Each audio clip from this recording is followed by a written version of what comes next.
Seekor buaya yang diduga menyerang warga Kuala Baru, Aceh Singkil berhasil ditangkap. Buaya itu dievakuasi ke Aceh Selatan. Tim BKSDA berhasil menangkap seekor buaya dengan panjang diperkirakan capai 4 meter di Kecamatan Kuala Baru, Kabupaten Aceh Singkil.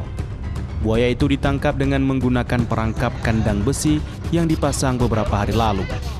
Diduga buaya sempat menyerang salah seorang warga Kuala Baru, Kabupaten Aceh Singkil beberapa waktu lalu dan melukai bagian betis sehingga BKSDA langsung memasang perangkap.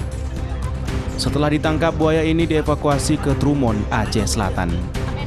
Kejadian buaya menyerang warga di Kuala Baru, Kabupaten Aceh Singkil ini bukan pertama kali terjadi. Beberapa tahun lalu peristiwa buaya menyerang warga di Kuala Baru ini juga pernah terjadi.